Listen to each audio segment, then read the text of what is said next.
bem. Seguimos ocupando terra, até quando seja conquistando o chão. História latifundiária pra sorrir do bico, de quem come o pão. E a luta por recuperar, e a gente até para se tiver fim. Mas a burguesia agrada ensina essas filhos a cumprir o caminho.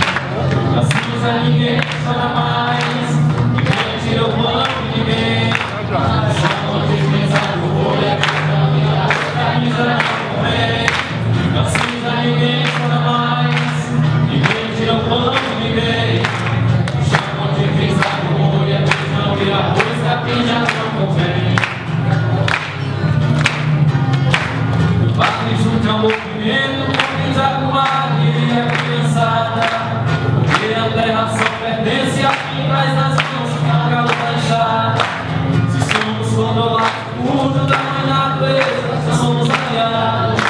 E viva a vitória no chão sem a concentração dos latifundiários. E assim já ninguém chora mais, ninguém tira o pão de ninguém. Só onde pisar o boi, a feijão e arroz, capim já não convém. E assim já ninguém chora mais, ninguém tira o pão de ninguém. Só onde pisar o boi, a feijão e arroz, capim já não convém.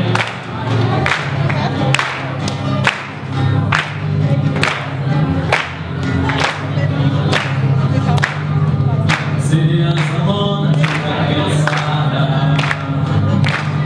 Esse terra organizado é terra ocupada. De morada somos juntos, não somos covardes. Somos contra latifúndios, somos vontade. Somos contra latifúndios, somos vontade.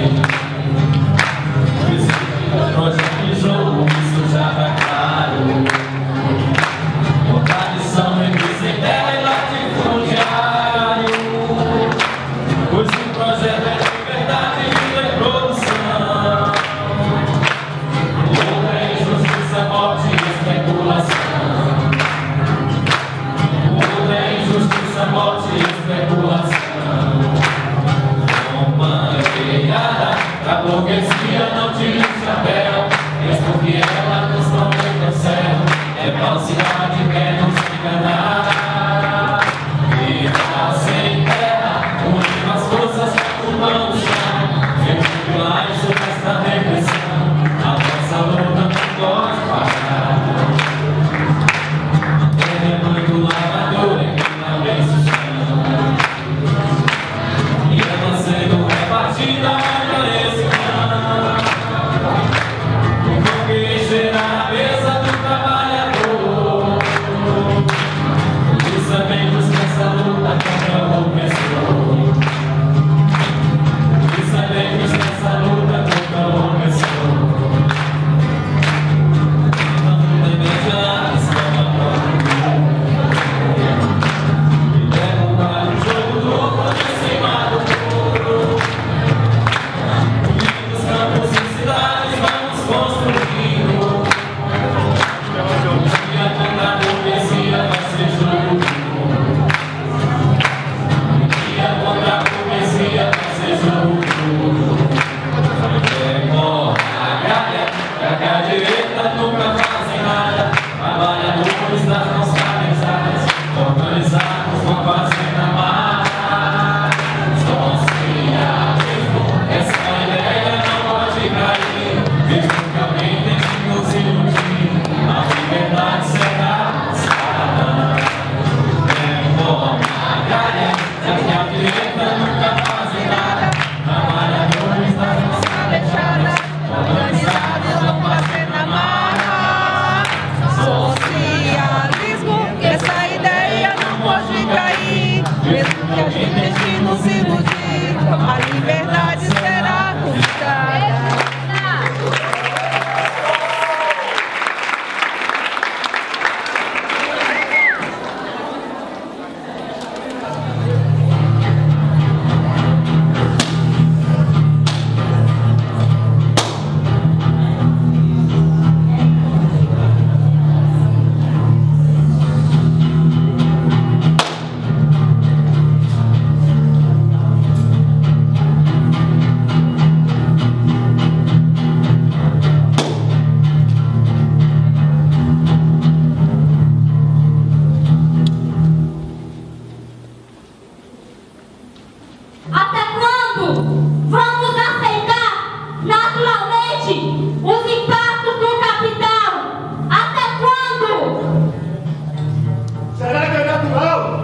1 bilhão de pessoas passando fome no mundo. Será que é natural? Será que é natural 56 mil brasileiros morrerem por arma de fogo por ano? Será que é natural o Brasil ser um país tão rico em água e ainda ter pessoas passando sede? Será que é natural? Será que é natural o fechamento de 36 mil escolas no campo? Será que é natural o governo liberar apenas 14 milhões para a agricultura familiar e 160 milhões para o agronegócio? Será que é natural que uma pessoa consuma 5 litros de agrotóxico por ano? Será que é natural o aumento da violência no campo de 26% em pleno século XXI? Será que é natural? Até quando vamos aguentar a impunidade e a parcialidade do poder judiciário? Até quando vamos continuar liberando sementes transgênicas em detrimento da soberania alimentar? Até quando?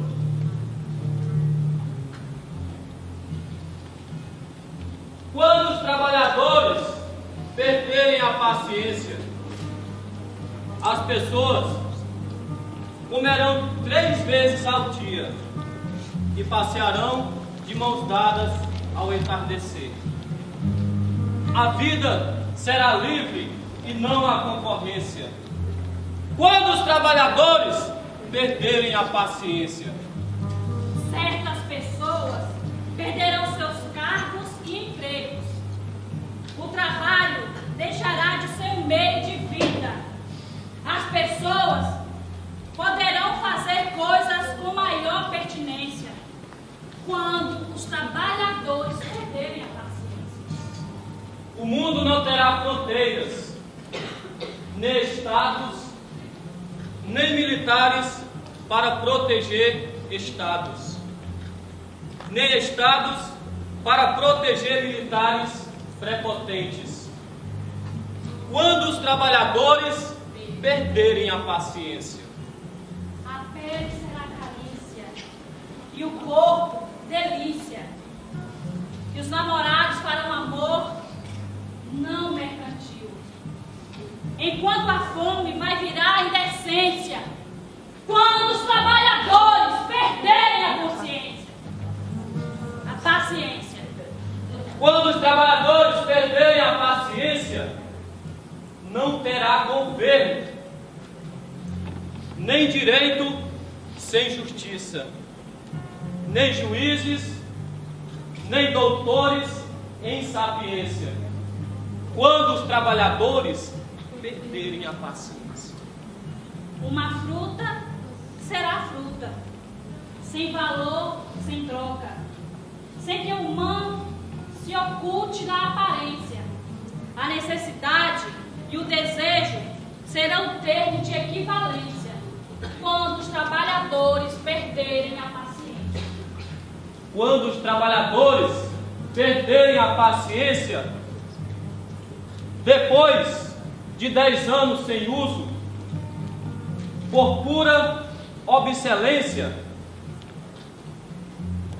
a filósofa faxineira, passando pelo palácio, dirá: declaro vaga a presidência.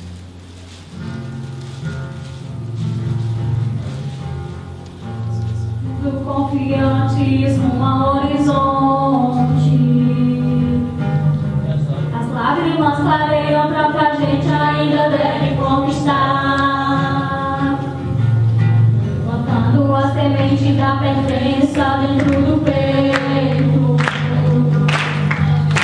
Levamos na bandeira uma história toda pra contar,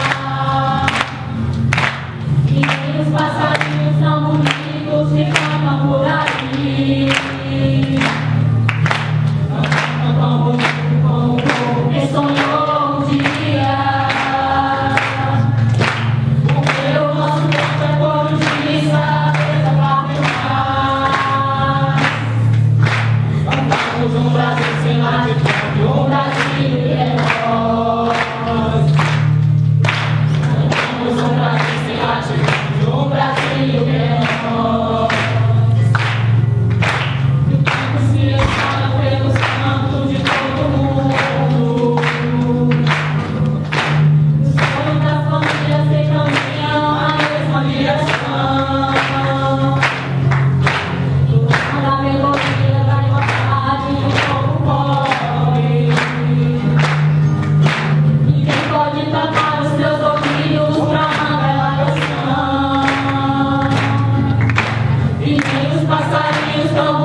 gostaria aqui de compor a mesa com os nossos parceiros, registrando que essa é a fase final do primeiro seminário de introdução ao curso de Serviço Social da Terra. E para esse seminário, nós estamos contando com a parceria da Escola Floresta Fernandes. Eu convido a Gorete para ficar conosco aqui na mesa.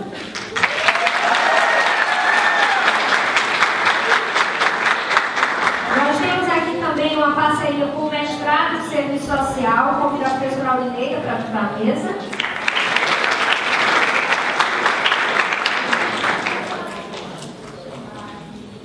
Com o apoio da direção do César, convido a professora Lidina Farias. O apoio do Conselho Regional de Serviço Social, que chama a companheira Cintia Estudos para a mesa. Convidamos a representação estudantil do Prodera, o Claudemir.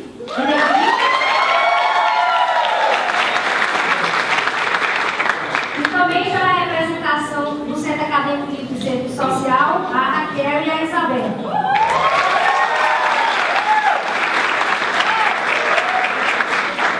Olha, nós fizemos aqui uma combinação para otimizar o nosso tempo. Então, eu vou fazer uma fala muito breve e nós vamos passar para a representação estudantil, também uma fala muito breve, e agradecer de antemão os nossos parceiros que estão compreendendo a necessidade de otimizar o nosso tempo. E acho importante que nós possamos registrar que esta é a primeira turma especial de graduação de Serviço Social para assentados rurais.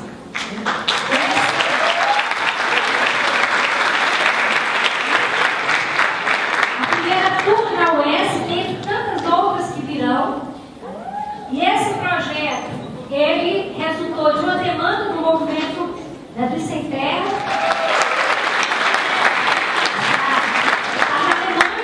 Concluindo o pós-doutorado dela, mas está aqui conosco e acompanhando todo o debate. Então, esse projeto, ele hoje tem todo o apoio, né, do nosso colegiado, mesmo dentro de um quadro de crise, porque nós temos um quadro muito reduzido de professores efetivos.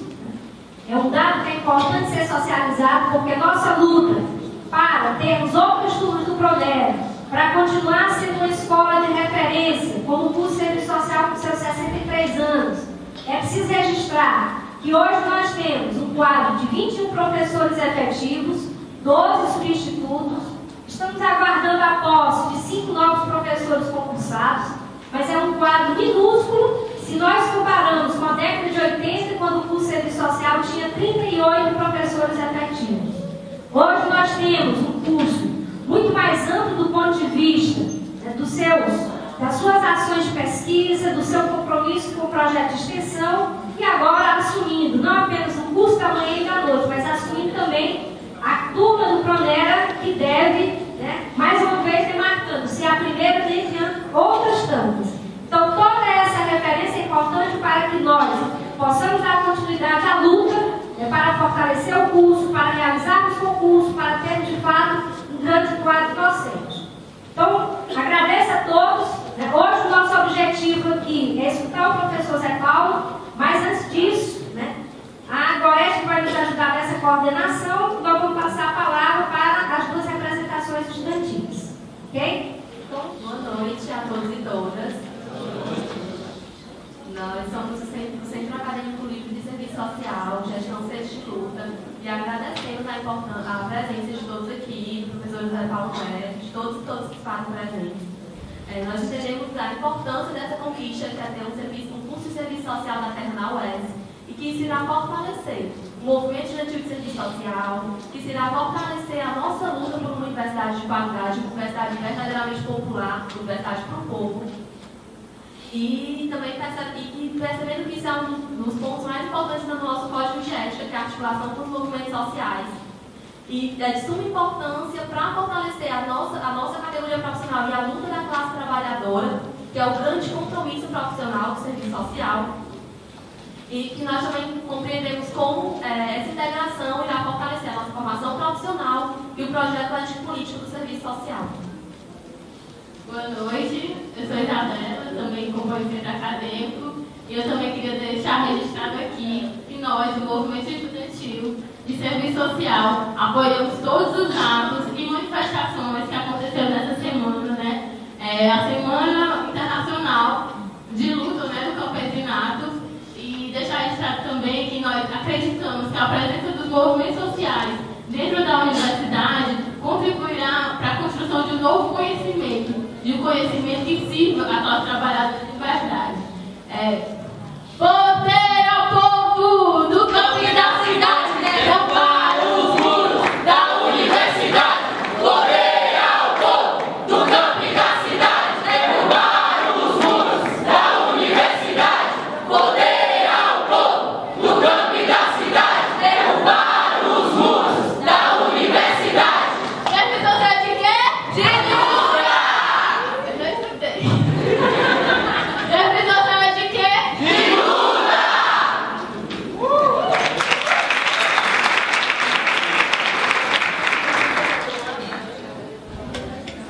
Boa noite aos companheiros e companheiras aqui presentes. Queria cumprimentar aqui as companheiras da mesa, né? Me sinto aqui muito honrado. No banco, daqui a pouco o professor Paulo Neto sobe aqui para a gente diversificar mais aqui. De qualquer forma, isso prova que as mulheres estão assumindo o seu papel na sociedade. E eu acho que a tarefa dos homens contribuir para que isso aconteça de forma efetiva nessa sociedade que por muitos anos trabalhou impedindo que a mulher ocupasse o seu espaço. Queria dizer em nome da turma que nós estamos aqui muito felizes, um pouco cansados, viu? Porque a gente tem dito que a gente estava meio enferrujado do ponto de vista do estudo, porque estamos lá na luta cotidiana e o tempo às vezes é meio cruel com a gente, mas estamos aqui agora empenhados nessa tarefa da busca do conhecimento. Entendemos que essa universidade tem abrido um espaço importante para os movimentos sociais, para a luta de classe, e isso coloca a universidade num patamar diferenciado, a UES num patamar diferenciado, uma vez que esse espaço, como tem dito o nosso professor Frederico, que está ali, esse é um espaço historicamente burguês, né? O espaço da burguesia. O professor Estênio está aqui e tem reforçado isso com a gente no cotidiano, coisas que a gente tem comprovado isso na prática ao longo dos nossos 30 anos de luta enquanto MST, enquanto movimento social. Queria dizer da nossa expectativa com relação ao curso e com relação a esse debate.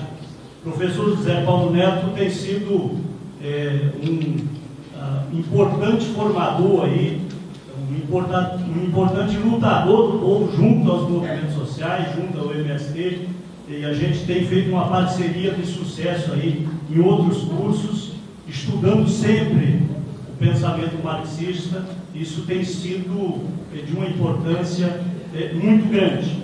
Então, a gente gostaria de agradecer aqui o espaço que a universidade tem nos dado, né, e dizer que nós estaremos aqui durante esses 45 dias, né, aliás, esses 4 anos, né, estaremos aqui dentro dessa universidade. Possivelmente virão outras parcerias, mas especificamente o curso de Serviço Social vai continuar aqui. Queremos ampliar o nosso debate com os centros acadêmicos, para que a gente possa, de fato, fomentar aqui nesse espaço a luta de classe, a formação de lutadores e lutadoras do povo. Esse é o nosso objetivo de estar aqui, e a gente tem certeza que com o espaço que nos tem oferecido, com certeza a gente vai dar um salto de qualidade na formação dos nossos quadros e na luta cotidiana do nosso povo.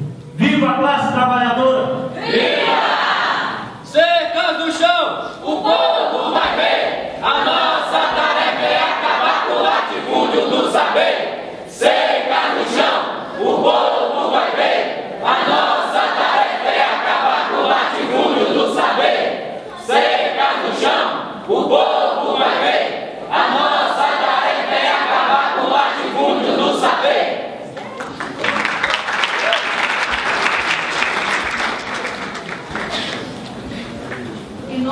do MST, Movimento Sem Terra, e pela Escola Nacional Florestan Fernandes, nós trazemos uma saudação em luta a todos os companheiros e companheiras aqui presentes. É importante, antes de nós iniciarmos, né, esse debate tão esperado, né, dizer duas coisinhas. E para nós, como Movimento Sem Terra e como os movimentos da Via Campesina, nós estamos na semana de lutas. E esse debate se encontra exatamente nesse momento que nós estamos espalhados, não só pelo Brasil, mas por vários países, vários continentes, e aqui em nosso país, realizando lutas, enfrentando o que nós, a Via Campesina, dizemos. A luta hoje é contra o capital e pela soberania alimentar. De fato, produzir a sua existência. Então, hoje a nossa luta se reafirma cada vez mais nesse sentido.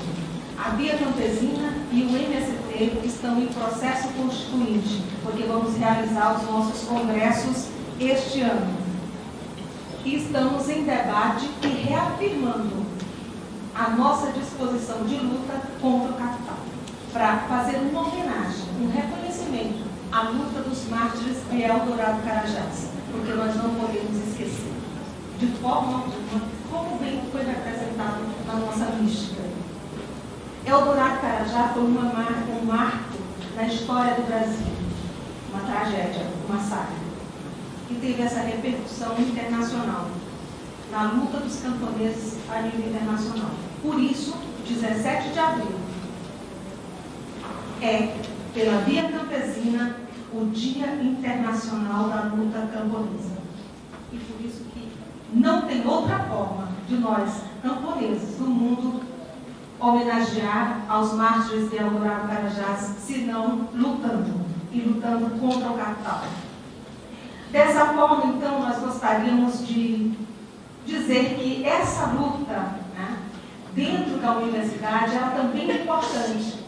Por isso que nós estamos aqui ocupando, né, aqui em todo o país, né, ocupando as universidades e construindo, fazendo essa luta, né, essa luta por direitos.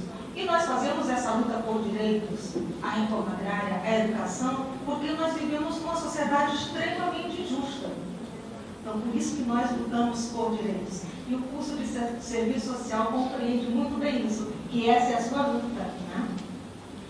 Bom, nós gostaríamos então dessa forma de reconhecer a dedicação do curso de serviço social, dos professores que dedicaram. E recebo o nosso fraternal, né, abraço em luta do MST, das organizações da Via Campesina. E dizer assim que nós gostaríamos de continuar sempre nessa luta juntos, né? Pensando esse projeto, esse grande projeto da emancipação humana. E para isso, então, nós contamos e estamos juntos com todos vocês nessa luta, né? Nessa empreitada. Gostaríamos só de, antes de fazer uma coisa que é um pouco difícil para mim, de lembrar que nós temos aqui uma companheira que está no meio, né? É a companheira professora Adelaide, que é a professora da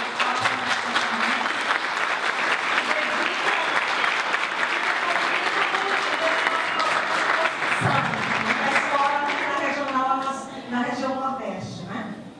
Bom, então assim, nos coube a tarefa de apresentar o Zé Paulo. Poderíamos começar a dizer assim, o Zé Paulo, professor, doutor José Paulo Neto, né? Professor emérito da Universidade Federal do Rio de Janeiro, mas também e principalmente professor da Escola Nacional Florestan Fernandes.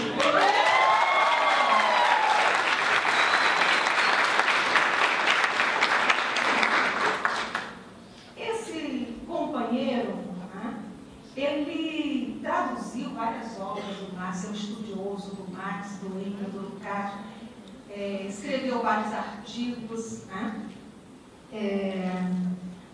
publicou livros, vários livros, né, sempre nessa direção de aportar para nós, né, a teoria que possa reflexionar a nossa prática. Poderia citar aqui inúmeros livros. Encontrei até, Zé Paulo, uma coisa na internet, outro dia, que foi uma recuperação histórica, uma dissertação sobre a obra de Zé Paulo, de Costa Rica.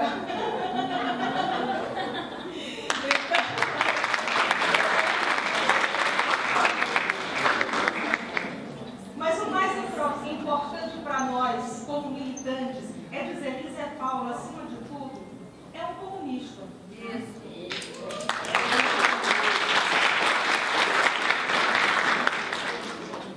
E tem um ser humano de uma capacidade, de uma generosidade tão grande, que organiza conosco, dedica uma parte boa do seu tempo a construir conosco um curso que se chama Introdução Sistemática ao Pensamento do Marx. Então, para nós, do MST, da Escola Florestan Fernandes, não é só um prazer, né, trabalhar contigo, estar contigo construindo esse projeto. Né? É mais do que isso, porque nós reconhecemos em ti aquilo que nós gostaríamos, né, que toda a universidade tivesse, né? Que se multiplicasse, né, essa sua generosidade, né, nessa espalhada por essas universidades. Assim nós poderíamos, de fato, socializar muito mais o conhecimento. A gente agradecer, não sei se seria o caso, mas reconhecer e dizer que nós temos muito amor por ti. É um amor fraterno, revolucionário. Né? E queremos dizer que, para nós, é uma homenagem que nós gostaríamos de fazer nesse momento. Zé Paulo, camarada de luta. Né? Camarada Zé, nós te convidamos a subir aqui e compartilhar mais uma vez conosco, né, os teus conhecimentos.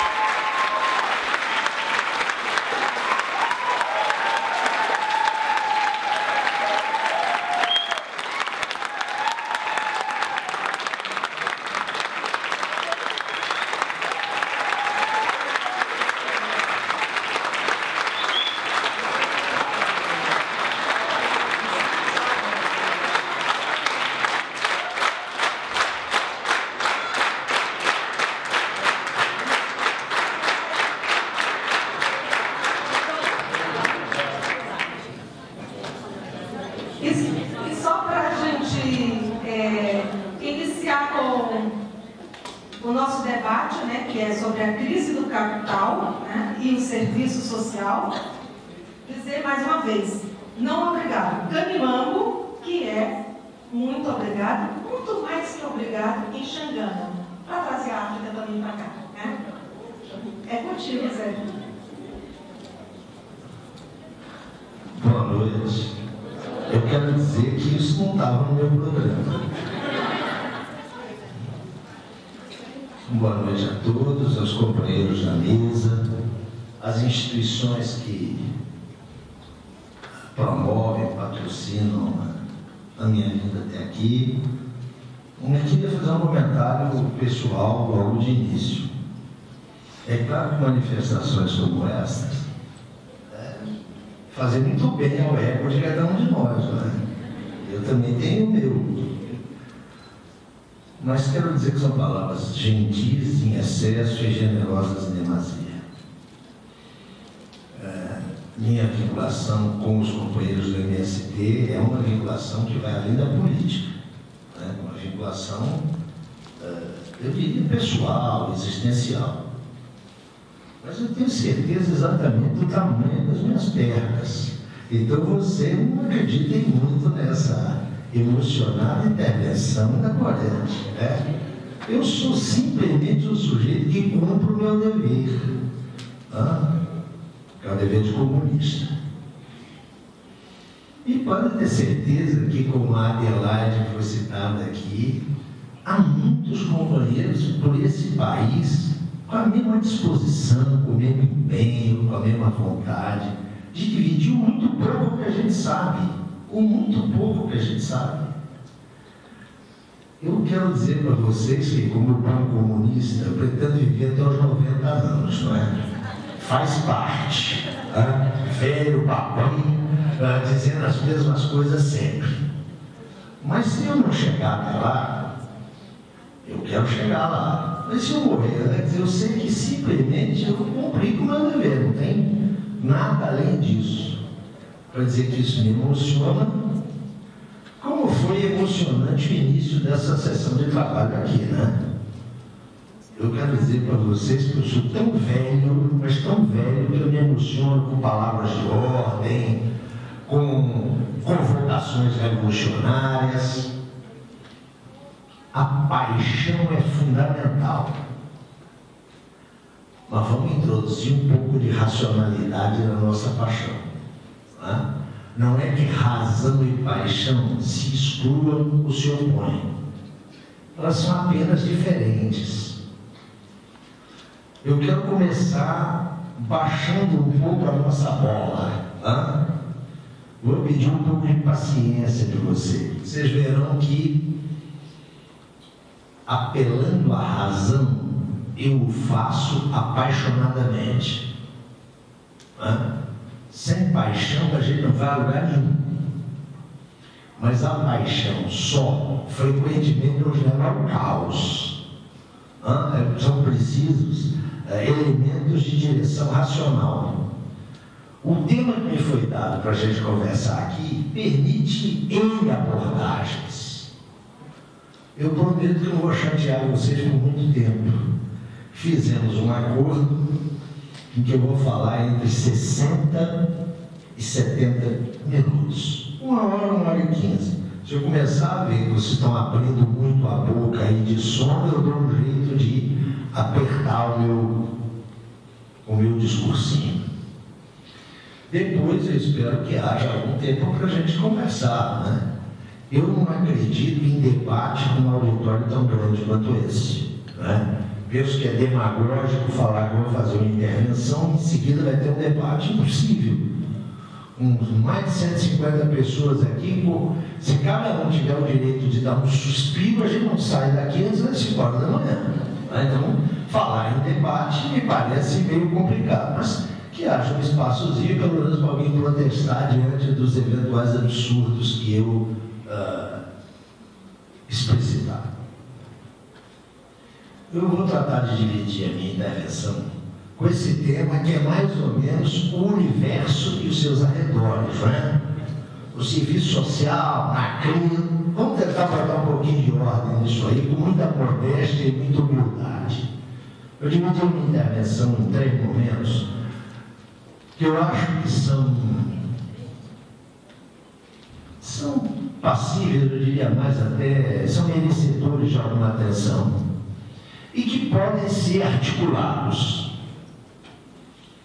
Eu queria falar um pouquinho sobre o serviço social enquanto profissão e em que condições o serviço social se consolidou como profissão e obteve reconhecimento social.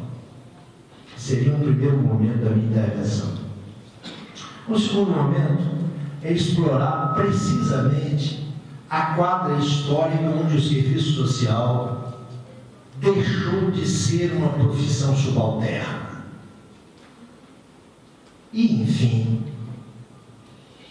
mostrar o que gerou a crise dessa quadra histórica e quais as condições que hoje se põem como desafios para que o serviço social não retroceda, não recue das suas conquistas que foram duramente obtidas. Um pouco esse é o esquema da minha intervenção, da qual eu sou sujeito e vocês são as vítimas. Vamos ver se eu consigo mantê-los de olhos abertos durante pelo menos 1 hora. Também queria dizer o seguinte: eu não vim aqui fazer uma conferência doutoral, citando exibindo uma erudição que começa em autores norte-americanos e chega a filósofos alemães. Eu quero ter uma conversa muito direta que tangencia as questões essenciais que, me parece, devem estar presentes nas preocupações de formação dos futuros assistentes sociais. Eu não quero falar para os pós-doutores. Eu vou calibrar a minha intervenção para que a gente se entenda num diálogo com, basicamente, estudantes de serviço social. Quero começar com um exemplo banal. Poucas profissões na nossa sociedade desfrutam de prestígio, de reconhecimento, eu diria, de status institucional e social na mesma escala em que a medicina. Não é? Há um poder médico real. E não é um poder construído por uma conspiração corporativa dos médicos. É um poder que é reconhecido socialmente por aqueles que usam os serviços médicos. Valorizamos a medicina. Ela dispõe de um estatuto, insisto, social e institucional. A medicina é uma ciência. Quem acredita que a medicina é uma ciência, acredita em Papai Noel, Coelhinho da Páscoa e Duende da Xuxa. A medicina é uma profissão que, evidentemente, recorre a conhecimento. Que, evidentemente, recorre a conhecimentos.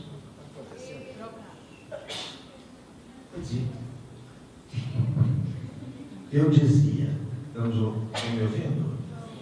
Eu dizia, a medicina é uma profissão que se socorre, esperamos nós, que na máxima medida do possível, de conhecimentos científicos.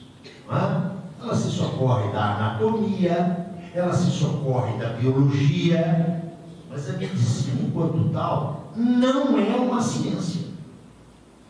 Ela é uma profissão.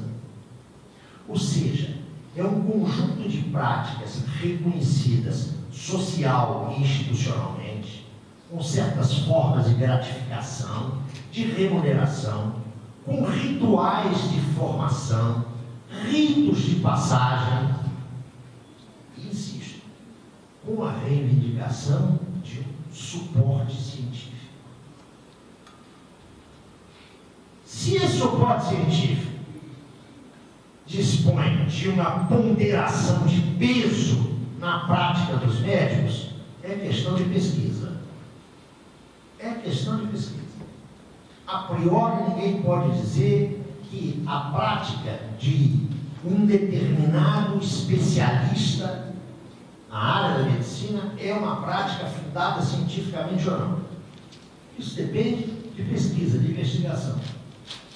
Já há estudos clássicos sobre isso, chamando a atenção, inclusive, para a quantidade de práticas que são quase místico-religiosas e que funcionam. O que eu quero dizer com isso? Por que eu estou utilizando esse exemplo? Por duas razões. Primeira razão, para tentar acabar com o fetiche de que uma profissão só dispõe de estatuto e de eficácia se ela se reivindicar verdadeira ou falsamente como científica. A medicina é uma profissão, não é ciência. E isso não lhe retira de forma alguma as suas credenciais para o reconhecimento institucional ou social de que ela é objeto. Mas há uma segunda preocupação minha. Existe uma medicina conservadora?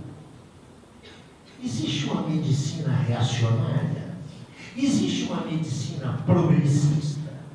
Existe uma medicina de esquerda? Tem gente que responde afirmativamente a essas questões. Eu penso que esse tipo de resposta é equivocada. A medicina é uma profissão que se exerce no marco de uma sociedade cheia de conflitos, cheia de contradições, e onde, portanto, os sujeitos técnicos, os agentes técnicos, sem perderem a sua condição de agentes técnicos, têm as suas opções políticas, ideológicas, culturais, econômicas. Eu posso conceber um obstetra extremamente qualificado que tenha uma concepção da sua intervenção profissional como algo que só tem sentido se se fizer no âmbito liberal, privado. Ele abre uma clínica e cobra os tubos a quem for usuário dos seus serviços.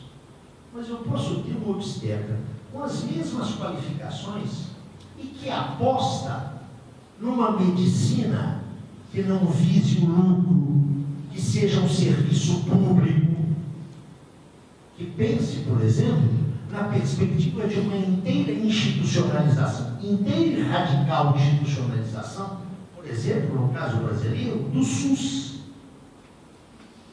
A formação técnico-científica não tem nada a ver com esse tipo de opção. Esse tipo de opção tem a ver com os conflitos, as lutas e os confrontos sociais e ideológicos que têm curso na sociedade. É evidente que a formação universitária deve sensibilizar aqueles que frequentam a universidade para as grandes problemáticas sociais. Mas não é somente essa formação que vai ser determinante nas escolhas dos indivíduos. Eu vou dizer aqui algo que pode até chocar alguns dos meus companheiros aí na plateia ou na mesa. Eu não penso que qualquer profissão tenha que ser monopólio de projeto de classe social. É isso mesmo que vocês ouviram. Quero dizer para vocês, se alguém quiser inaugurar um serviço social marxista, eu estou contra. Eu que sou marxista e comunista. Serviço social é profissão. Essas valorações não são externas às profissões, mas elas não se gestam no interior das profissões. Elas se gestam no confronto aberto entre classes e projetos de classes. Quero lembrar para vocês que em 1986 os assistentes sociais brasileiros fizeram uma profunda revisão do seu código de ética e inscreveram no código de ética que o serviço social estava comprometido com a classe trabalhadora. Isso é um absurdo em termos constitucionais. Eu não posso obrigar ninguém, para ser profissional em qualquer área, de ter um compromisso com a classe trabalhadora. É isso mesmo que vocês estão ouvindo. Vão botar o pé no chão. A revisão do Código de Ética, em 93, levantou uma série de princípios que mostram o serviço social comprometido com as massas trabalhadoras. Mas não exige de cada assistente social que bata no peito e diga: eu voto no PT. Aliás, ninguém mais hoje acha que o PT está comprometido com as massas. Desculpa, houve um anacronismo no meu exemplo. Mas vamos deixar isso bem claro. Um exercício profissional permite várias opções político-partidárias, várias opções ideológicas. Diferenciada como é a sociedade brasileira, tem lugar no serviço social para liberais, para democratas, para cristãos dos mais variados credos, para socialistas, para comunistas, espero. Só não tem lugar para racista e fascista, para quem discrimina, para quem supõe diferentes escalas de direito. Eu quero começar dizendo isso, porque senão a gente não vai entender o serviço social como profissão. Serviço social, queridos, não é uma religião. religião, nem um clube de militância. É uma profissão que implica o quê? A prestação de serviços para o público bastante diferenciado. Implica uma coisa que só recentemente os assistentes sociais têm discutido, implica a remuneração. Esse profissional só na cabeça de delirantes é um profissional liberal. Não, ele é basicamente um profissional assalariado, que tem frequentemente relações com o seu empregador que são conflitantes com os valores que o Código de Ética recomenda, mas prescreve e impõe imperativamente. Isso é um campo de tensões, é um campo problemático. É, aliás, o campo de todas as profissões.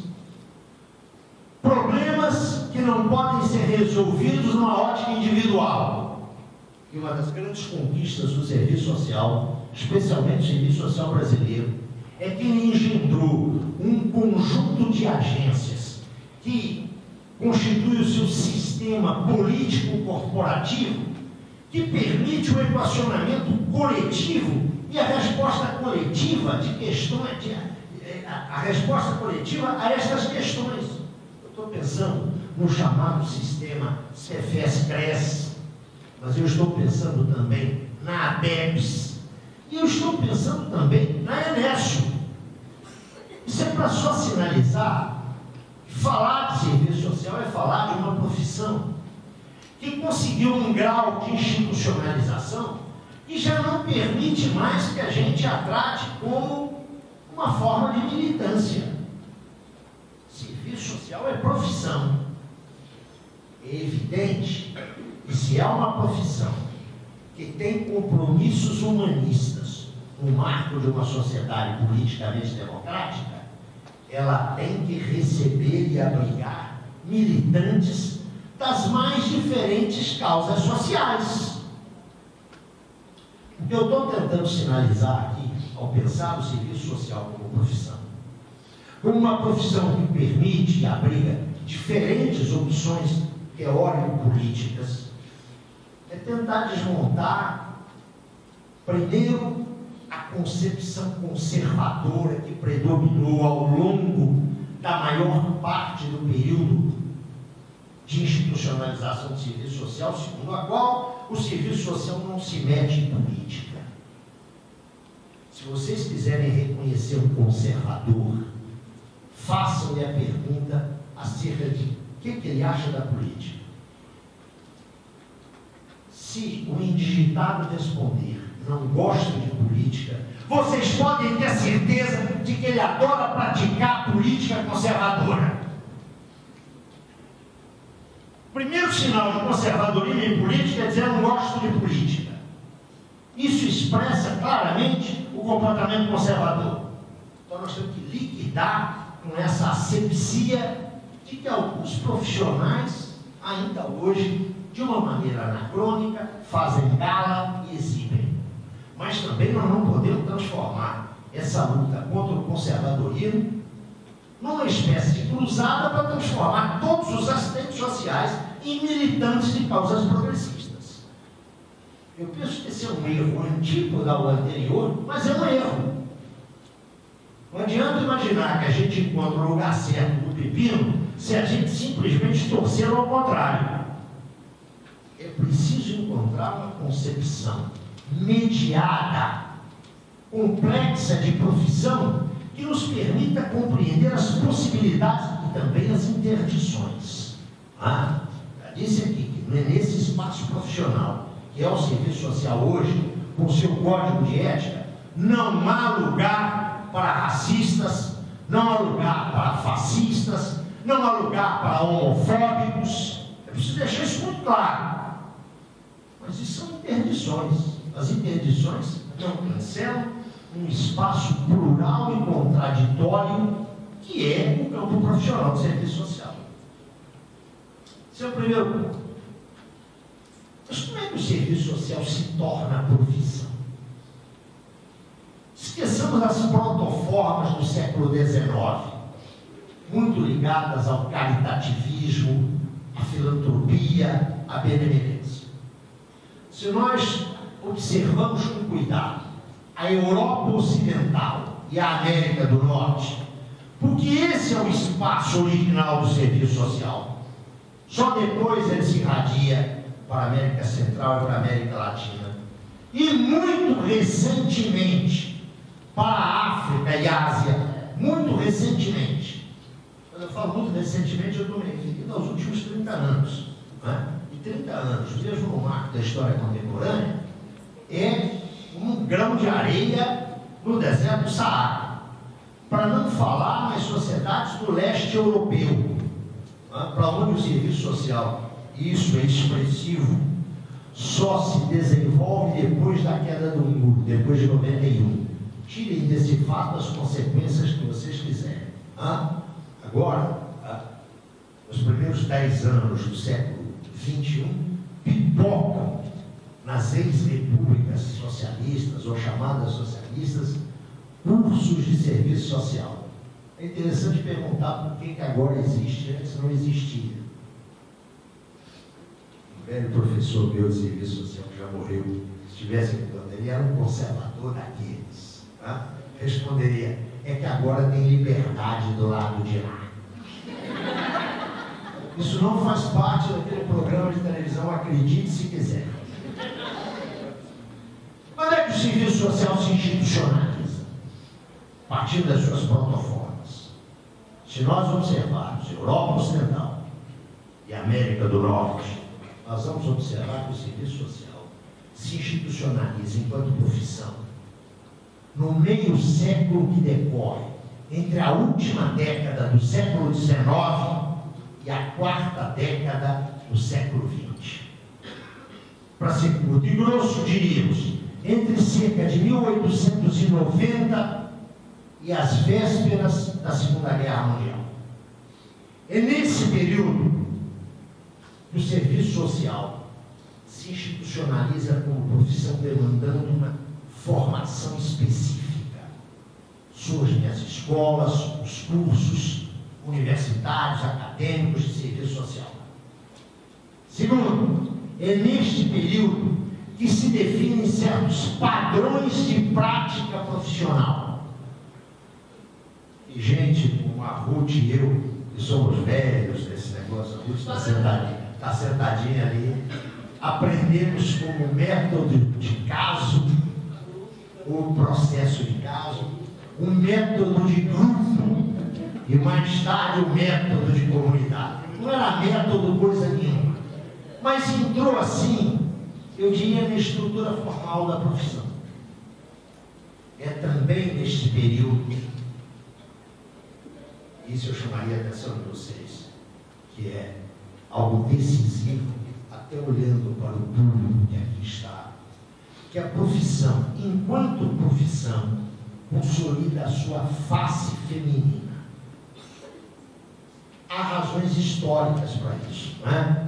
O trabalho voluntário da mulher no século XIX, o voluntariado que era basicamente feminino, com a fixação de alguns dos seus padrões de intervenção e, sobretudo, um rosto, uma face, a face feminina. Eu queria lembrar que nos Estados Unidos, não é na América do Norte, nos Estados Unidos, essa face feminina não teve o mesmo peso que teve na Europa Ocidental, inclusive na Inglaterra e no Canadá, sobretudo no Canadá francês. Mas, de qualquer maneira, também nos Estados Unidos, a face feminina da profissão ficou muito registrada. Agora, pelo amor de Deus, me entendam as mulheres aqui presentes. Toda vez que eu falo nisso, a interpretação do que eu digo parece que é muito difícil. Nestas sociedades, Europa Ocidental e na América do Norte, a mulher, por esta época, era um sujeito social subalterno. Isso, até hoje, as várias vertentes dos movimentos feministas reconhecem. Mulher é um agente social subalterno. É pensar o seu papel na família, é pensar o seu papel no mercado de trabalho, Por que eu estou chamando para isso? Eu não acho isso legal não, viu gente? Nem estou defendendo isso. Eu estou só recuperando um dado histórico. A subalternidade da mulher no marco da sociedade global passou a expressar também uma subalternidade de uma profissão que tinha face feminina. Me faço entender? O serviço social se institucionaliza e acaba tendo o estatuto de uma profissão de segunda linha, de uma profissão de segunda categoria. Não é porque a sua maioria, o seu corpo técnico era constituído de mulheres. Não, é porque naquela quadra histórica as mulheres eram um sujeito social subalterno. Isso não retira o fato, o mesmo se passa no Brasil mais tarde, de que muitas lideranças femininas se valeram da profissionalização mediante o serviço social para lutar contra essa subalternidade. Isso também se passa no Brasil.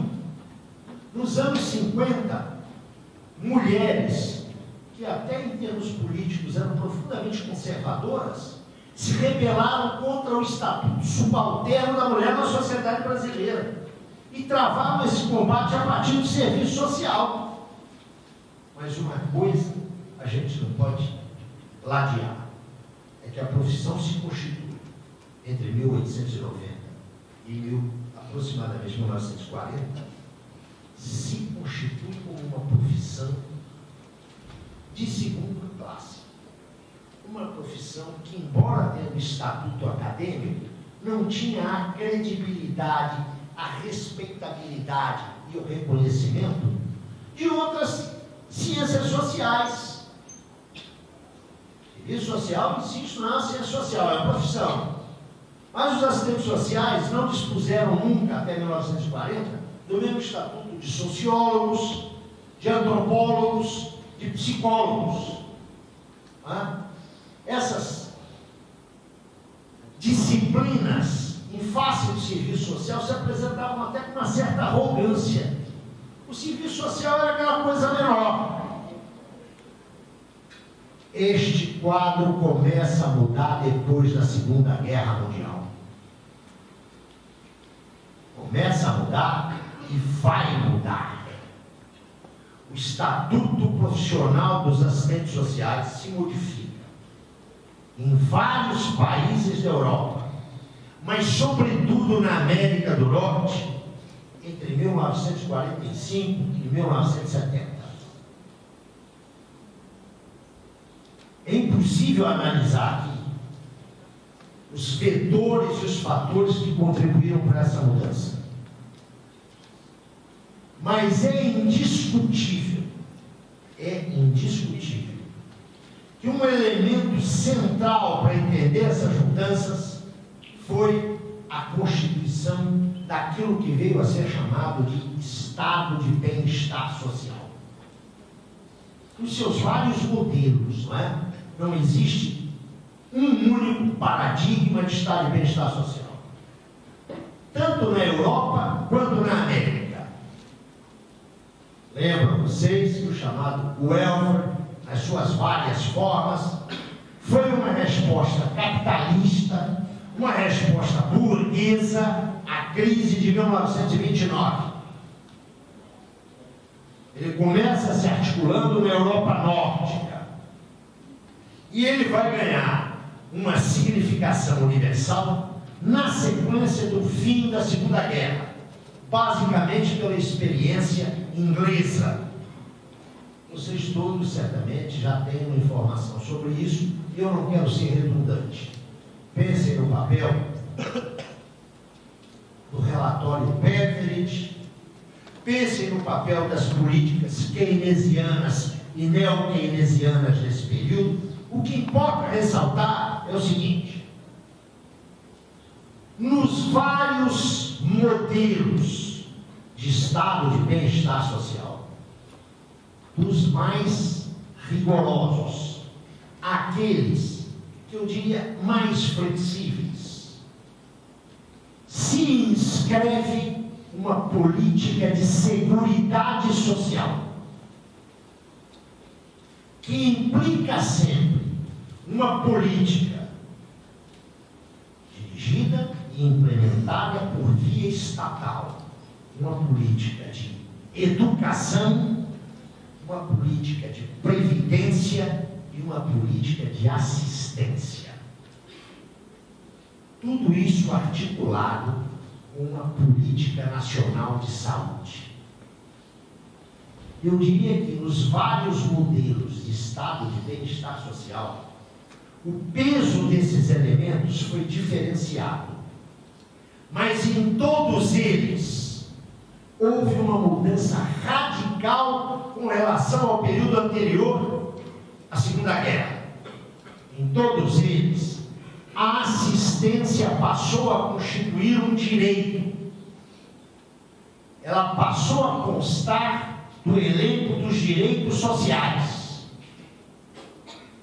A assistência não começa no pós-guerra, mas a assistência pensada enquanto direito social é característico do período imediatamente posterior à Segunda Guerra Mundial. Não vou entrar aqui também numa série de condicionalismos que vocês certamente levam em conta, embora sejam condicionalismos que não tenham o mesmo peso do que eu referi antes. Estado de bem-estar social é a resposta burguesa aos problemas da crise de 29. O segundo condicionalismo é que essa resposta se deu sob uma forte pressão do movimento operário e mais, sobre o pavor das oligarquias burguesas em face do comunismo. A construção, não apenas da União Soviética, mas do sistema de países a ela ligados no leste europeu.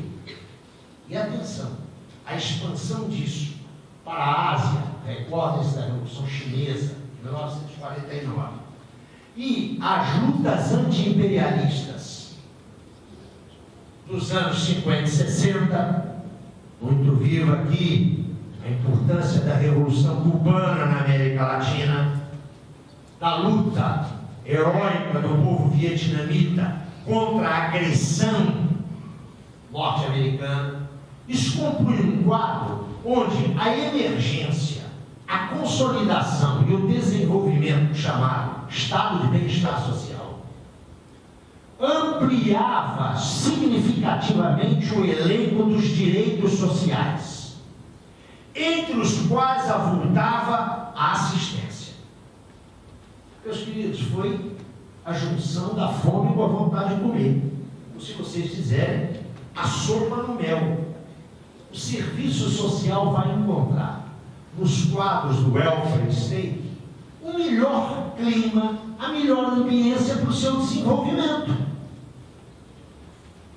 Onde você teve desenvolvimento, ainda que com modelos de baixa ponderabilidade da assistência, estou pensando quando falo nisso, nos Estados Unidos, onde a rigor é muito difícil falar num estado de bem-estar social.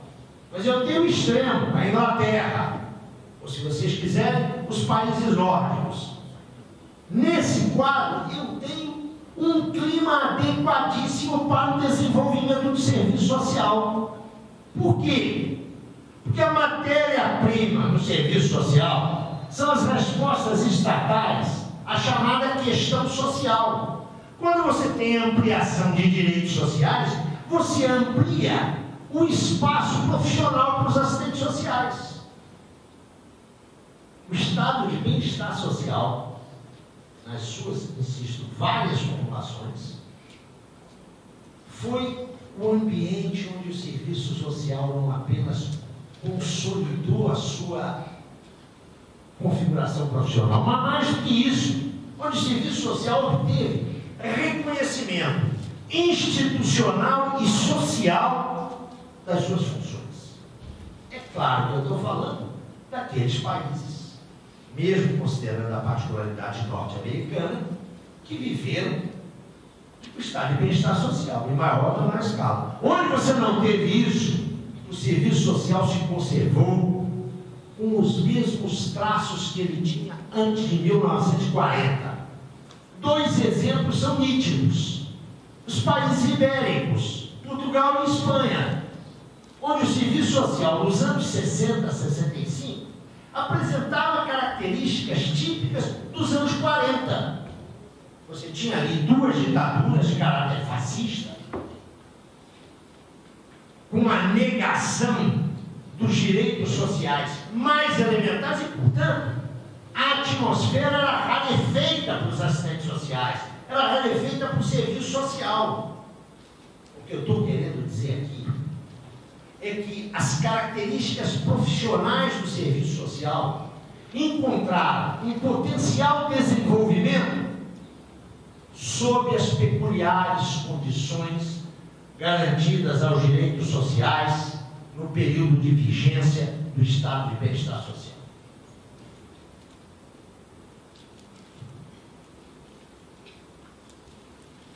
E aqui se coloca para nós, antes de avançar, dois problemas. Primeiro, onde é que está o estado de bem-estar social? O que aconteceu com ele? Está cheio de viúva e de órfão aí do estado de bem-estar social. Como era bom, se a gente puder voltar. Tem uma olhadinha na Europa hoje, na Europa mediterrânea. Estou convencido que vocês são pessoas que leem jornais. Mesmo jornais do tipo The Globe, que é o jornal norte-americano que é editado lá no Rio de Janeiro, traduzido, o Globo. Vocês veem também aqueles canais de televisão, todos eles que a gente sabe muito bem. Eu dizia aos companheiros do MST que eu liguei a televisão ontem, foi Rio de Janeiro, cedo, não importa qual canal, anunciando o abril vermelho, o abril de lutas, tudo isso que foi lembrado aqui como um momento importante que nós devemos adensar e apoiar. A matéria era a seguinte: MST em luta. E aí sabe o que aparecia? Uma estrada com uma barreira de pneus pegando fogo. Olha a ideia da destruição, fogo, bagunça, desordem. É isso que é o MST e movimentos afins. A gente tem que perturbar. Hoje teve uma passeata aqui, 1.000 pessoas se dirigindo a algum lugar. O trânsito é tão ruim. O que esses baderneiros estão fazendo? Mas eu suponho que vocês sejam pessoas que estejam lendo mesmo esses jornais. Vocês sabem o que está acontecendo na Grécia? Vocês sabem o que está acontecendo em Portugal? Por exemplo, em Portugal, estou vindo da Europa esta semana, passei 40 dias lá. O exemplo de Portugal é característico. Portugal tem uma população no continente de 10 milhões de habitantes, em números arredondados. Sabem quantos portugueses estão desempregados agora? 1 milhão. Escuta, nós não estamos fazendo aqui nenhuma relação entre o contingente de desempregados e a PEA, a população economicamente ativa. Não. Estou dando para vocês a relação que é de 10% entre a população total e o número de desempregados. Portugal tem 10% dos desempregados. Da sua população está desempregada. O auxílio-desemprego foi reduzido a níveis de subsistência fisiológica. Dá para ter uma ideia do que é uma parte da Europa hoje? Imaginam vocês, você mesmo acabou de dizer que até 74, enquanto teve vigência a ditadura salazarista, Portugal não teve um estado de bem-estar social. Tudo bem. Olhemos a nossa santa e admirável França. Elegeu-se um presidente há meses que propunha uma profunda reversão na orientação econômico-financeira. Ele já é considerado por 52% dos seus eleitores como indesejável. A taxa de reprovação e rejeição do Holanda entre os seus eleitores, atenção, daquela gente que votou nele, é superior a 50%. Por quê? Porque entre a população de 22 a 35 anos, ou seja, os jovens, a taxa de desemprego é de 17%, e números redondos 20%. Um quinto dessa população. A taxa geral de desemprego é menor.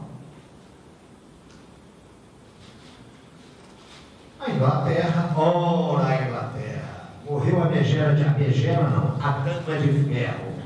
Como meu coração ficou confrangido.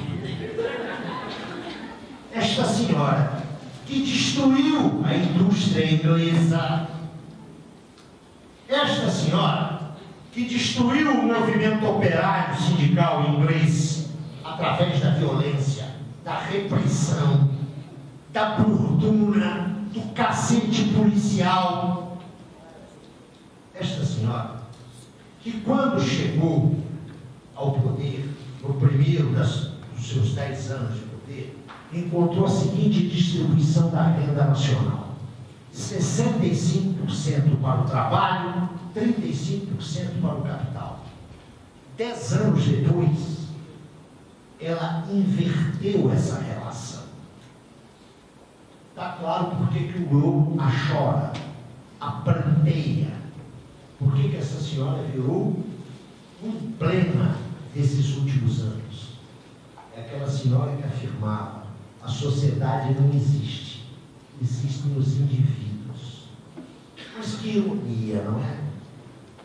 A senhora que defendia a iniciativa privada, o privatismo, foi enterrada no Supremo de hoje com gastos totais do Estado inglês. Eu acho que deviam botar lá o corpinho dela na geladeira, abrir uma licitação, fazer uma concorrência pública. Mas é isso que ela pregou e fez, né? E aquela empresa que apresentasse os menores custos e cuidasse das suas exéquias. Seria uma questão de coerência com o seu pensamento. O que restou efetivamente das conquistas e dos ganhos sociais do estado de bem-estar social, mesmo na Inglaterra? Não conseguiram liquidar plenamente com o National Health, o Serviço Nacional de Saúde. Mas já se pagam taxas. Eu devo dar uma informação para os senhores. Não existe hoje, na civilizada Europa, universidade pública que não cobre os cursos de graduação. Todos eles são objeto de custo, ainda que relativamente baixo.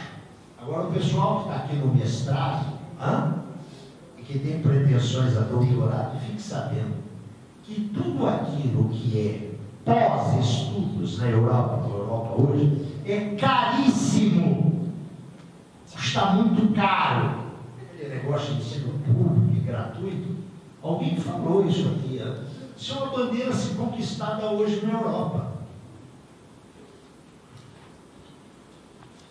E as pensões dos aposentados?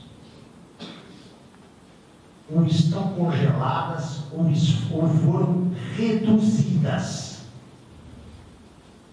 A figura do terceiro, aquele monte de pobre, de mendigo na rua, aquela gente suja, que era a periferia do mundo capitalista, isso acabou. Não é porque acabou essa gente, essa pobreza, é porque o terceiro mundo se desterritorializou.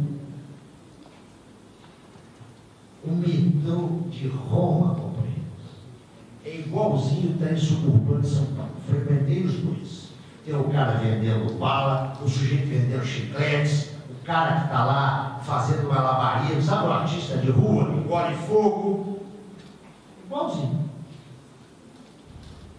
A pauperização das massas trabalhadoras na Europa, já assinalada por inúmeras pesquisas, chamadas pesquisas científicas, é visível ouro.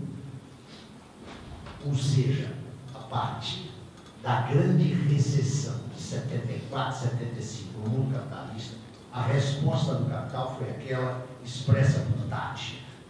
Primeiro, repressão do movimento operário sindical. Segundo, privatização, redução de direitos, redução do Estado. Precisamos de um Estado mínimo. O Estado é muito grande. Quem fala em Estado mínimo adora Estado máximo para o capital. Aquilo que foi chamado, de maneira sempre muito feliz, de neoliberalismo, equivaliu a um desmonte do estado de bem-estar social. Nas suas várias formas. Qual é a causa desse desmonte? Uma crise que começa a se cronificar a partir dos anos 70. Uma crise econômica, estritamente econômica, no modo de produção capitalista, na sua plena madurez, na sua plena maturidade. Essa crise, cuja natureza eu não posso discutir aqui,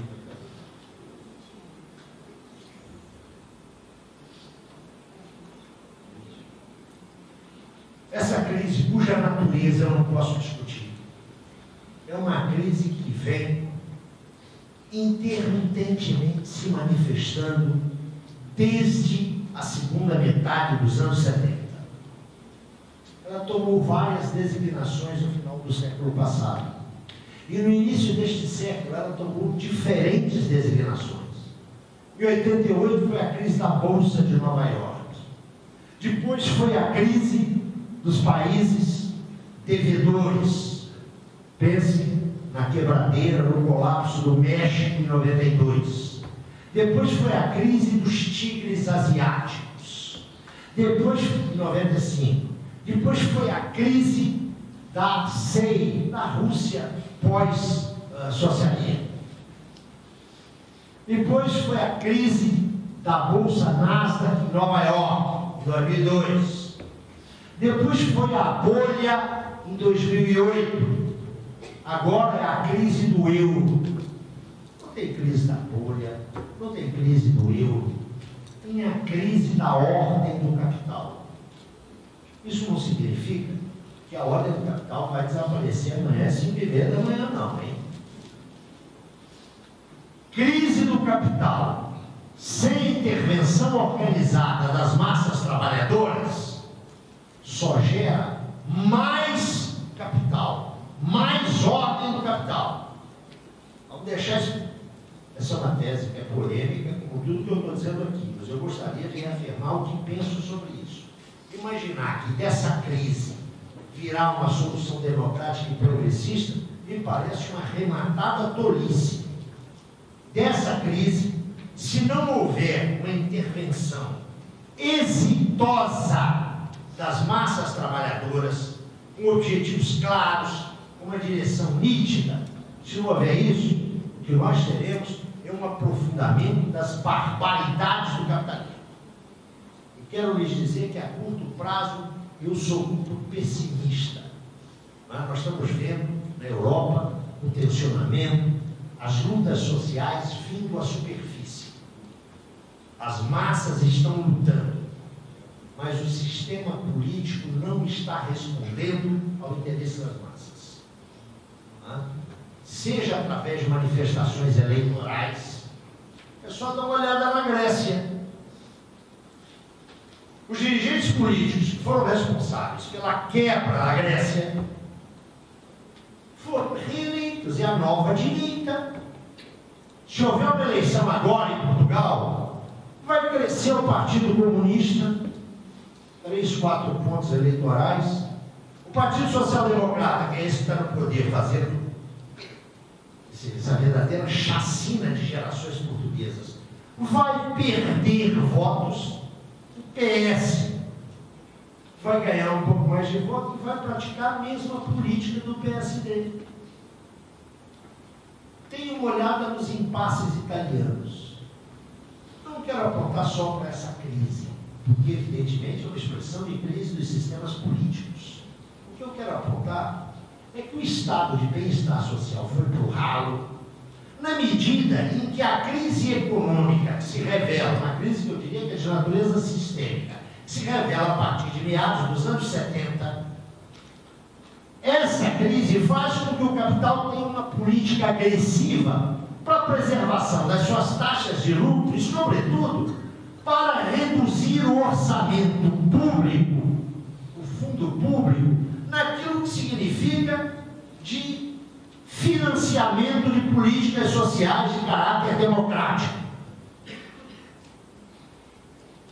Isso significa, se eu estou com alguma razão, que o estado de bem-estar social foi apenas um episódio na história do capitalismo, que não durou mais do que 30 anos e que envolveu uma parcela relativamente pequena da humanidade. Europa Norte e Europa Ocidental é uma parte da América do Norte, ponto. Esse episódio já era. Não tem jeito de voltar a ele. Quem tem esperanças, e no Brasil são muitos, quem tem esperanças de uma reinvenção de formas de welfare, eu estou convencido que está lavrando ou na ilusão ou no equívoco. Não vejo outra alternativa. E antes que vocês me perguntem, eu já vou dizer: as alternativas de reprodução do capitalismo são alternativas de reprodução ampliada da barbárie.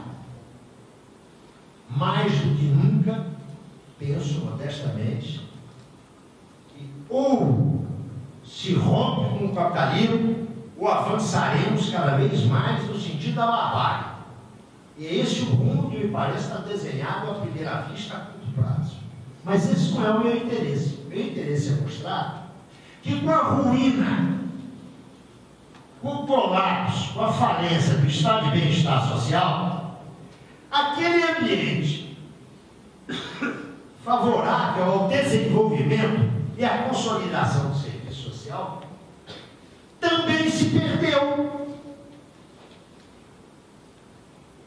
Se muito da qualificação e do reconhecimento do serviço social na Europa e na América do Norte estava vinculado a programas de política social definidos, consistentes, vistos como programa de Estado, não apenas programa de governo, é claro que quando esses programas diminuem, quando a dotação orçamentária para as políticas sociais é, em alguma medida, reduzida, é evidente que o espaço profissional do assistente social se reduz e a sua legitimação profissional também se reduz.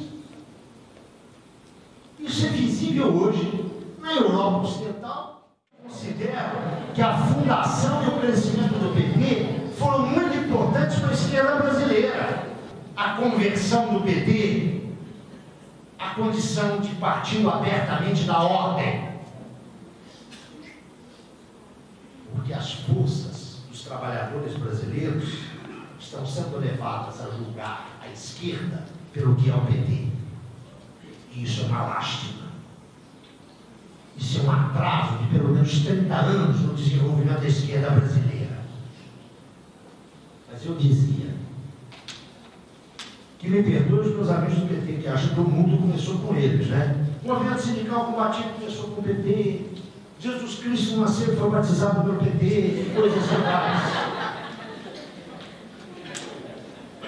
O Bolsa Família é um tipo de iniciativa que desde os anos 90 as grandes instituições supraestatais de regulação da economia em função do desenvolvimento capitalista já vem pregando, defendendo e estimulando.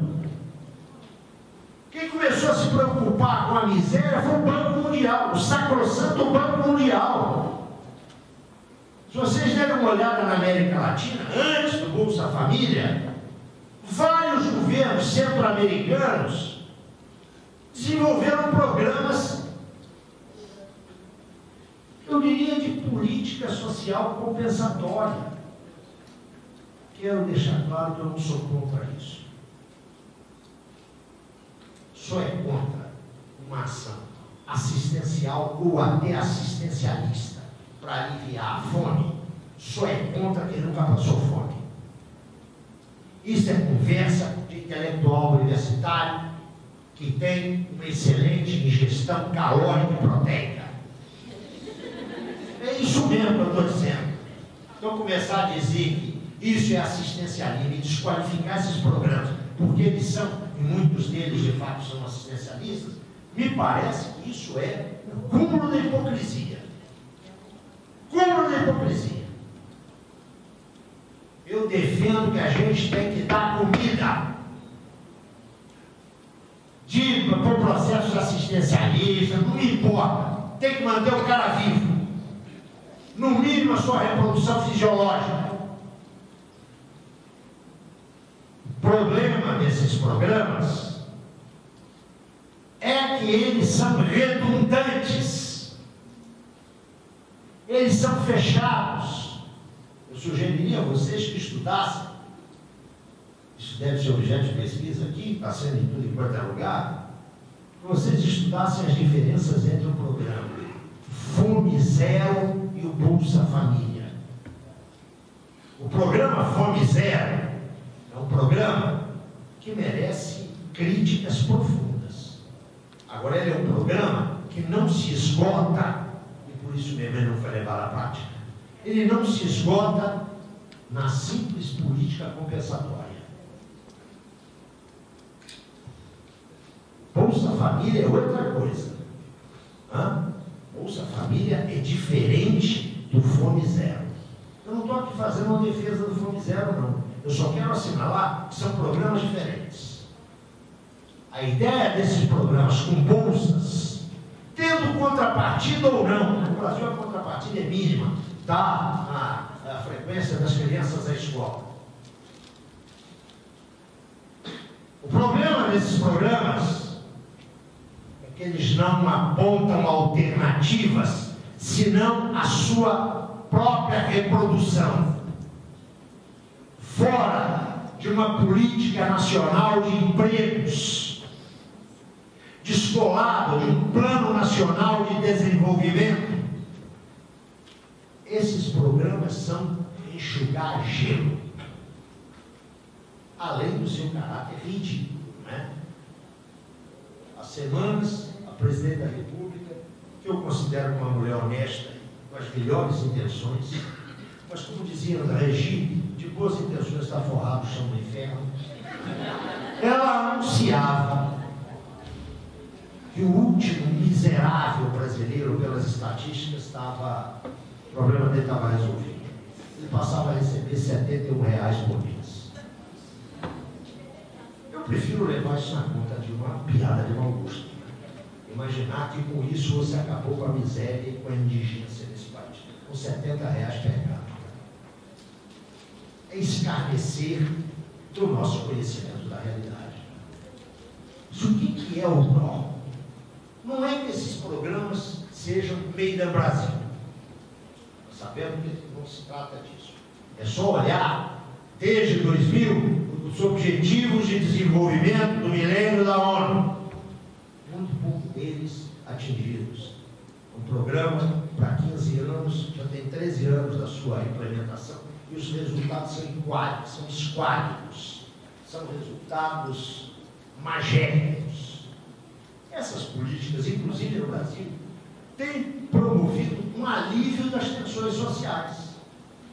Me parece que é tolice negar que no governo Lula, mas sobretudo no segundo governo Lula, houve uma redistribuição intrasalarial de riqueza.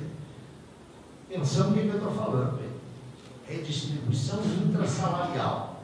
Não houve nenhuma distribuição de renda no Brasil. A parte da renda nacional nas mãos do capital cresceu em face do trabalho. O que houve, a partir do segundo governo Lula, foi, no universo dos assalariados, uma redistribuição das cotas-partes. Então, aqueles setores mais desprotegidos, com menos força nas negociações sindicais, foram, isso me parece positivo, foram beneficiados. Então, você teve um forte alívio, inclusive com o incremento do mercado interno, de bens de consumo duráveis e não duráveis. Você teve um incremento econômico com isso. É importante, mas não houve redistribuição nenhuma. Houve redistribuição, insisto, intrasalarial, no marco daqueles que recebiam salário. Você pode desmontar essa ideia de que houve redistribuição de renda no Brasil. A propósito, até porque tem companheiros do MST aqui e de outros movimentos, eu vi participando e não apenas do MST, desconfiem de qualquer sujeito que vem aqui propor redistribuição de renda se esse sujeito não falar em duas coisas. Não sei se vocês já observaram, todos os partidos políticos, né, do DEM ao PSC, falam que é necessário redistribuir a renda na sociedade brasileira. E apesar de uma minoria nos indicadores quantitativos do Gini, por exemplo, essa minoria é muito residual. Então é preciso redistribuir a renda. Né? Em geral, é preciso redistribuir a renda dos outros, né? Desde que não toquem na minha. É impossível redistribuição séria e profunda de renda no Brasil se não se mexer na propriedade. O que a gente tem que dizer com essa contundência é que no Brasil o nó da concentração de renda é porque a propriedade está muito concentrada. Se não desconcentrar a propriedade, não vai haver nenhuma significativa distribuição de renda. Qualquer economista minimamente informado sabe disso. Mas o que não se fala é que essa concentração da propriedade não está ligada apenas à concentração de renda. Ela está ligada à concentração de poder. A concentração de poder político num país de 200 milhões de habitantes. Conta-se, eu não sei se é verdade, que em 1984, quando a ditadura está agonizante e se faz a eleição do presidente que vai abrir a transição democrática mediante uma eleição indireta no Congresso Nacional, conta-se que os assessores do candidato Tancredo Neves, 3 ou 4 dias antes da eleição, que foi em janeiro de 85, né? Eleição no colégio eleitoral. Estou falando isso, estou vendo que a maioria do pessoal que está aqui nem era nascido nessa época. Isso para vocês é uma história remota. Para mim não era não, eu vivi essa coisa, e eventualmente alguns aqui também viviam. Foram atrás do Tancredo e disseram: doutor Tancredo, o senhor tem que se mexer, o senhor tem que ir para Brasília, porque a sua eleição no Congresso, colégio eleitoral, está comprometida. O Maluf está lá com malas de dinheiro comprando votos. Escuta, Tancredo olhou para os seus assessores e disse: olha, meninos, voltem para casa. Isso não tem nenhum significado. Das 50 famílias que mandam no Brasil, 30 estão comigo. Eu não sei se naquela época 50 famílias mandavam no Brasil.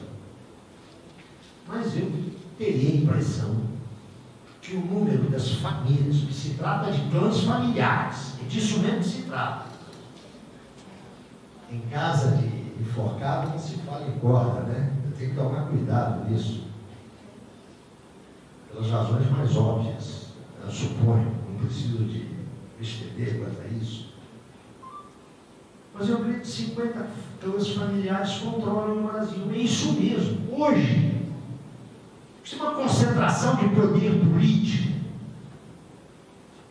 Só para vocês terem uma ideia. estão descendo o cacete no PT, no governo da Dilma,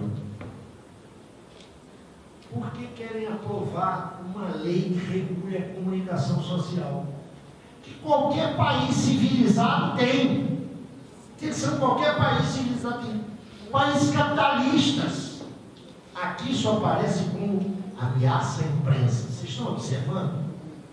Paulada que está se dando a presidente da Argentina, para não falar no Rafael Correa, infelizmente desse sujeito demoníaco que morreu há dias, o tal de Chaves, que era uma figura horrorosa, que estava ameaçando a liberdade de todo mundo. Mas é claro que essa gente aqui desse país tem que chiar. 7 grupos familiares, 7 controlam o grosso da imprensa e da comunicação social, elétrica, eletrônica e impressa desse país. Vocês sabiam disso? 7 grupos familiares. Todos eles, naturalmente, com seus representantes políticos exponenciais. Né? Até dizem as más línguas, eu não posso falar porque eu não provo, não é? Eu não quero ser processado, eu sou muito ciúmes da minha liberdadezinha. Parece que aquele gênio, que é o José Sarney, de quem vocês falaram mal aqui hoje, ele é um gênio, ele é membro da Academia Brasileira de Letras. Respeito com aquele senhor, que isso, grande intelectual. Parece que ele tem um impériozinho na comunicação, não é? Será que é só ele? Quem manda na imprensa brasileira? Brother, aquela concentração de propriedade que responde por uma escandalosa concentração de renda se expressa numa enorme concentração de poder político. E por isso, a alternativa para a redistribuição de renda desse país não é um problema econômico, é um problema político. Se não quebrar essa concentração política, não vai quebrar a concentração da propriedade. Mas eu dizia, se o Lula acha, em cidadão do Lula, ele deve achar que ele que criou programas do tipo Bolsa Família e coisas que tais, isso é problema dele. Isso é uma política planetária. Está sendo adotada em todos os lugares. Qual é o papel efetivo dessa política? Cuja função emergencial eu não discuto. Atenção, não discuto a função emergencial. Se tem que dar comida para evitar segmentos populacionais significativos não consigam se reproduzir fisiologicamente, vamos dar comida. Agora vamos dizer qual é o limite dessa ação e o que ela significa, porque ela tem significado. Agora, por favor, eu pediria a atenção de vocês. Ela tem significado não apenas aquilo que a professora Carmelita Asbeck também conceptualizou como filantropização. Na verdade, ela fala em refilantropização da assistência. Esse fenômeno é tão bem estudado pela Carmelita. Eu penso que o fenômeno vai mais além disso.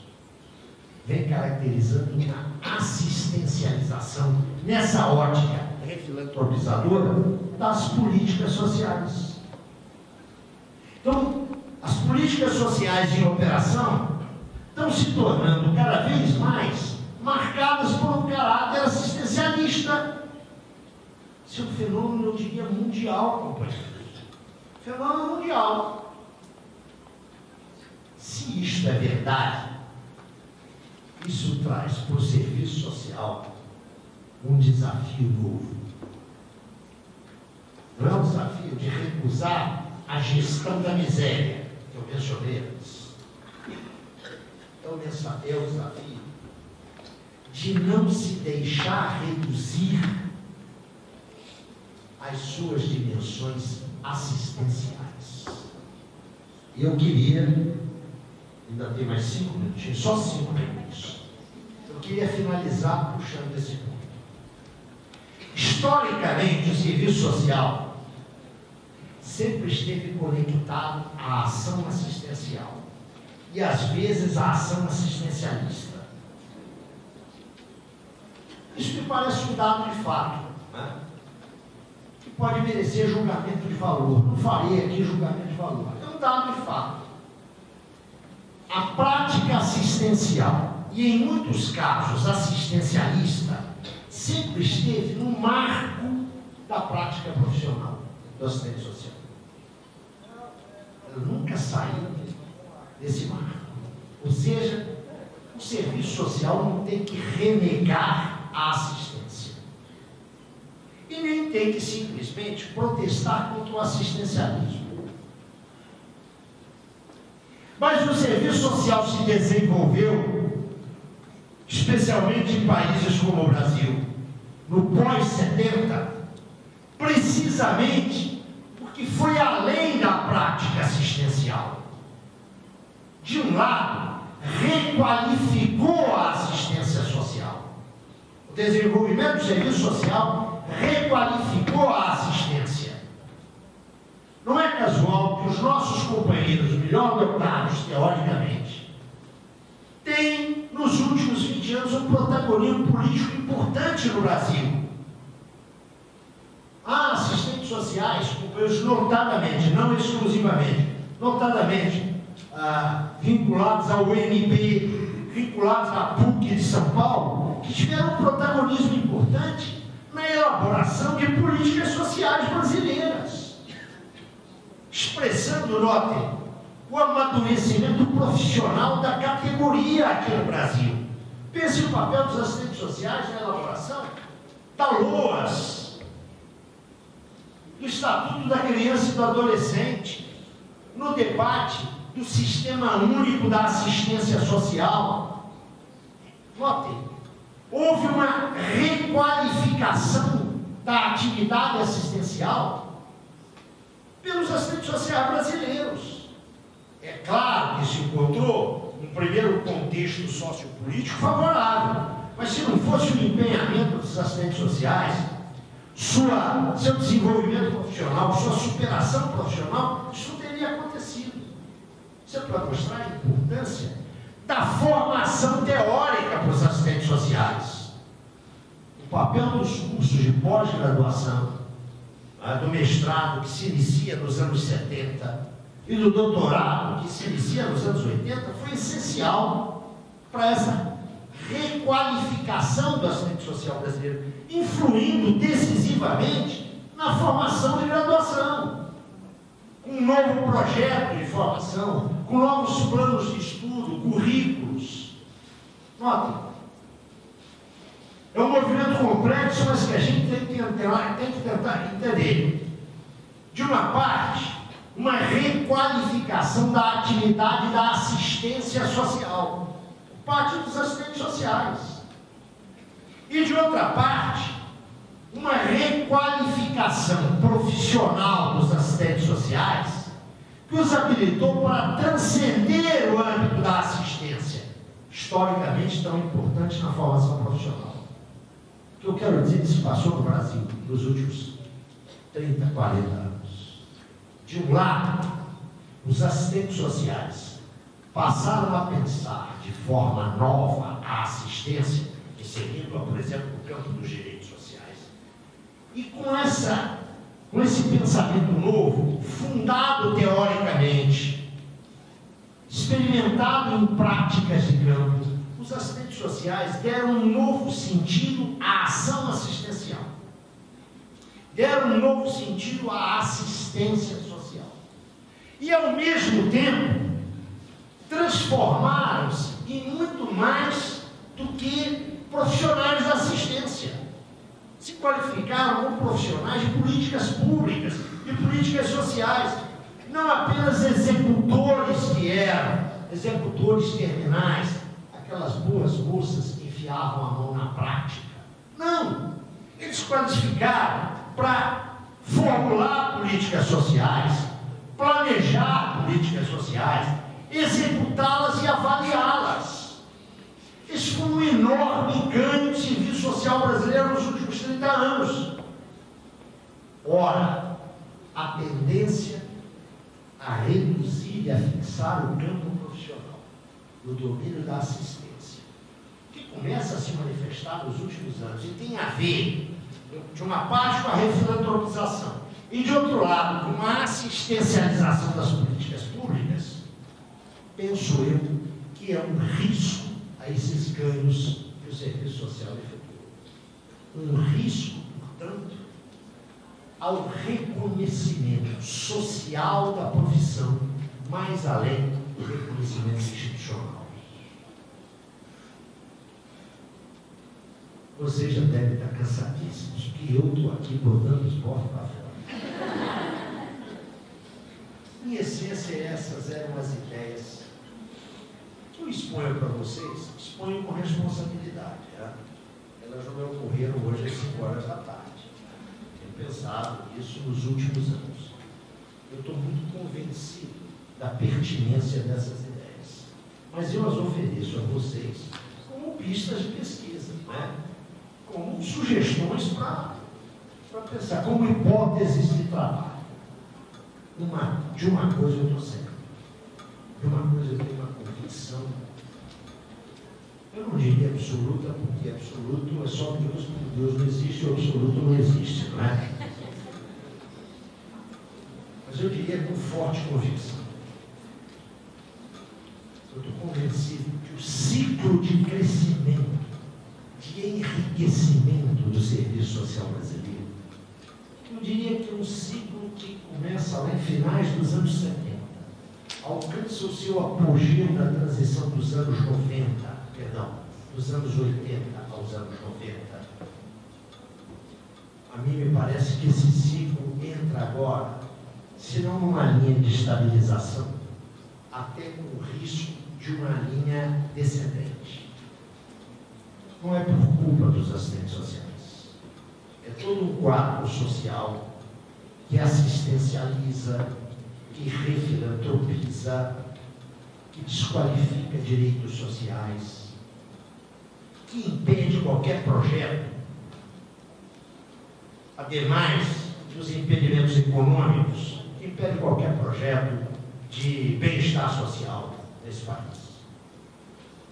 Mas também por uma política de educação superior que me parece catastrófica para o curso de serviço social. Não só para o curso de serviço social, né? Uma política que já está sendo praticada na Europa desde 2000, resultado dos chamados convênios ou acordos de Bolonha, que implicam um aligeiramento da formação em nível superior. Quanto menos tempo o cara passar na universidade, melhor. Né? O projeto de Bolonha é de 8 anos de escolaridade superior para fazer a formação de graduação, a formação de mestrado e a formação de doutorado. Atenção, é assim que as coisas estão funcionando na Europa. Já não se faz mais dissertação de mestrado. A dissertação é substituída pela publicação de 2 artigos, 2 ensaios em revista indexada. É assim. É 1 ano e meio de mestrado e, no limite, 3 anos de doutorado. Vocês já imaginaram belíssimas teses, profundas, densas, inovadoras que estão saindo na Europa, não é? Aqui a coisa vai pelo mesmo caminho. Né? Ninguém está falando de Bolonha, mas é só ver que tipo de coerção que os prazos das agências financiadoras exercem. E aqui uma coordenadora de pós, perguntem a ela como é que é o papo CAP e CNPq. Né? Escovam a ela para escovar o professor orientador, para escovar o mestrando. Depois, com todo respeito aos estudantes e aos professores das universidades privadas, esse crescimento absurdo, desmesurado dos cursos de universidades privadas, para não falar da chamada educação à distância, que é uma coisa complicada. Tá? Eu quero lembrar para vocês que um belo dia adormeci, depois de uma reunião no Cefés, onde encontrei com a minha queridíssima amiga Ruth, eu adormeci sabendo que havia 80 cursos de serviço social no Brasil. Acordei, devo ter tomado porre na noite, e tinha 350. Escuta cá, esse troço é sério, gente. Por que não tem pessoal docente para atender essa demanda? É que 90% das universidades privadas, eu digo isso muito pesado, não é desqualificando os meus companheiros que estão lecionando a universidade privada, e não é discriminando os estudantes de universidade privada, que eu acho que são vítimas. Atenção, né? As universidades privadas, docentes e discentes, professores e estudantes são vítimas dessa indústria de imprimir diploma que se generalizou nesse país. Mas eu diria que elas são unisquinas, né? São universidades de esquina.